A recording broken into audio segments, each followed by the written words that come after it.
Hey there, powerful soul. I was trying to decide when I was going to share this with you, and I was heading to the gym and figured now is better than ever. And so, welcome to this impromptu conversation. I'm curious before I even go into this, and I have a question for you. Have you ever been criticized for something only to later be celebrated for it? And it could be something about your womanhood, something about who you are as a lover, as a beloved, or your feminine leadership. I've experienced all of the above. And I believe that's because as remarkable women, as feminine leaders, we are meant to rewrite the rules. There have been so many times on my own journey and what I have witnessed in those that I have worked with where we have been criticized for marching to the beat of our own drum. We have been criticized for being curious. We have been criticized for playing in life, and at times it even appearing as if we're effing up, as if we're failing, as if we're misstepping, as if we're doing it wrong, as if we are not playing within the confines and the rules of this box that modern day society and status quo and the masses often try to place us in. And I have found that remarkable women, feminine leaders, we are not meant to live by those standards, those rules, those constricting confines. We are meant to march to the beat of our own drum. And I have stories for days that I could go on about being the type of woman that has been criticized for doing things my own way, doing things in a way that felt in alignment for me, doing things that I felt led and guided to do by God, and be criticized for it only to later be celebrated for it. One of those examples that came to me as I was stewing on this and this was brewing and I knew I wanted to have this conversation with you is who I was before I met the Mister. The Mister is my husband. And who I was before I met him was a single mama. And in my 20s, I was doing what people in their 20s do. I was having fun. I was exploring. I got an education, a formal education, and I started a career. And I was exploring life. I realized in my 20s that after the relationship with me and my son's father did not work, that I needed to explore. And so I was in and out of different relationships and I was exploring life, and I would even travel when I didn't have my son, and I was furthering education and working on my career and doing what women who are not married do. And I was criticized for that. I was criticized for not settling down. I was criticized for prioritizing other things over what they felt I should have been prioritizing at that time in my journey. And there were even times I was criticized for the standards that I was holding for my love life, because as I started to deepen my self-worth and get clarity on the type of beloved that I knew God was going to bring into my life and the type of sacred love I was desiring to co-create with another, I was getting clarity on what that would look like. I was getting clarity on the standards I was willing to hold. And I was often criticized and told that my standards were ridiculous. They were way too high. There was no way as a single mother that I could experience that. I was getting older, especially when I hit 30 and I was still single and had not met my beloved yet. And I was in my 30s when I met the Mister, and God brought him into my life. And later was celebrated. Oh, you were so strong for waiting long instead of marrying wrong.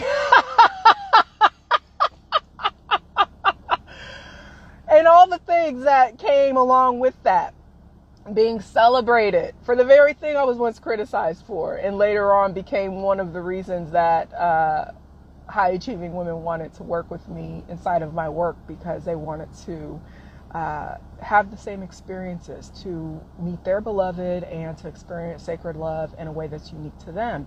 I believe part of the challenges that many of us have who are feminine leaders and remarkable women and wired the way that we are is we cannot follow mainstream advice. We cannot follow these cookie cutter step-by-step formulas and rules that people set out of do this plus this equals this. That tends to not work very well for us, and we have to live a different type of life and live by a different set of rules. In fact, I wrote something about this that I'm going to probably share either later today or tomorrow. So if you want to stay close, you can tune into that. And I've really been thinking about this concept of being criticized for something only to later be celebrated for it. Another example I can give is in my feminine leadership. When I was 19 years old, I went to a campus counselor for the very first time to discover why the experiences I was having inside of my relationship with my son's father was starting to be very reminiscent of what I had witnessed between my parents growing up. And I had some concerns and went to a campus counselor and started my therapy journey. 19 years old. This was not popular. This was not a trend. Social media was not around at the time. There was no hashtag go to therapy. And I was doing something that was quite unusual, especially for a woman who presents as I do, as an Afro-Indigenous woman.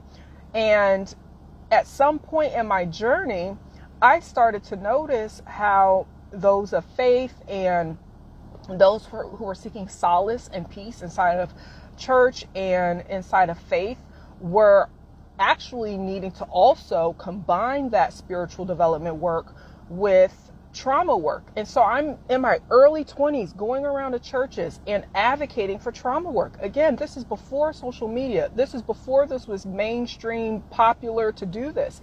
And I got criticized for that. I got criticized for advocating for us to go get deeper support and deeper help that was beyond the spiritual development we were getting inside of our faith in the churches, and to also seek deeper inner work around our trauma. I got criticized for that. However, this is what's interesting. Well over a decade later, I got celebrated for that. It was on the front cover of a magazine. It was on the media and had a trauma memoir that was selling like hotcakes, and people wanted to learn more about my story and what I had experienced, and people were actually starting to do deeper trauma work. And so I find it very interesting how some of us who are trailblazers, trendsetters, who are always ahead of our time, get criticized for the very thing we're later celebrated for. And I believe that it takes a special type of resilience to continue to live this way throughout our lives. I'll be transparent with you. I'm in my own season right now of deepening the embodiment of that. There was a season of my journey inside of my feminine leadership where I didn't want to be who I am, a trendsetter or a trailblazer, or be ahead of my time, because it always came with some sort of critique. I've had content go viral. I've had media clips go viral. And the comments inside of the viral clips were so atrocious. People would attack me. I would turn the comments off just to try to avoid the attacks. And we're not talking about viral like 1,000 people. We're talking about some over 500,000 people. And our systems, especially as feminine leaders, as feminine women, are not designed for that level of attack. Right now in this modern era, we have more access to humans and to each other on social media and the internet than ever before. And to have that level of attack come to us, our systems are still adjusting even to the modern times of technology. This is a conversation I've been having with a private client where our systems are still catching up to the modern times that we are in. And our modern times is very tech heavy. We have a lot of access to a lot, information, people, and the potential to experience attacks. And I have had that experience, and I'll tell you, it was not pleasant. And because I had those experiences, I personally did not want to be on these internet streets. But, God has been dealing with me about I have to do what I got to do. And so here I am. And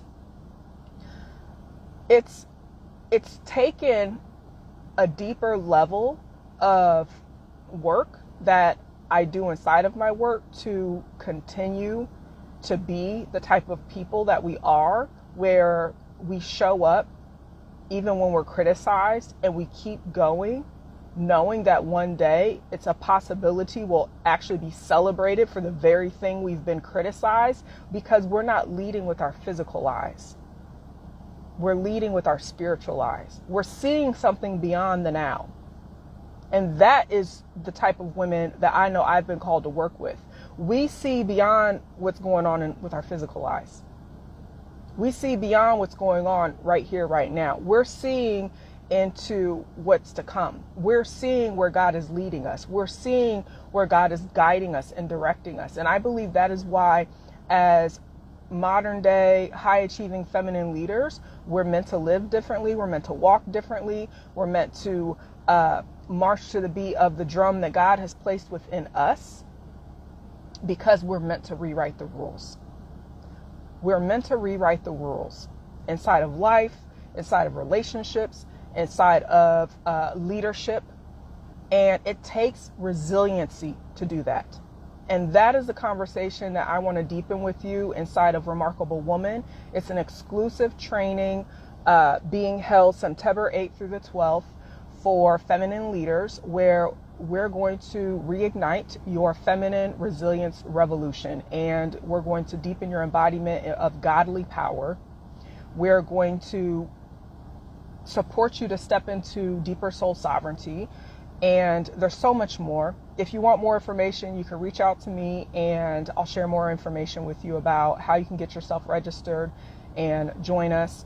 But I'm so excited about this conversation and the work that we're going to do inside of here, and the information God's been giving me to share inside of here. It's going to come with soul activations and more, and it's going to be an experience to remember, I'll tell you that. And so if this is something that you know is calling to you and speaking to you, please reach out and I'll share more information for you. But in the meantime, I'd love for you to just sit with this pondering, this prompt of, have you ever been criticized for something only to be later celebrated for it, and to allow that to activate you into deeper resiliency. Thank you for your time. Thank you for being here, and I'll speak with you next time. Take care now.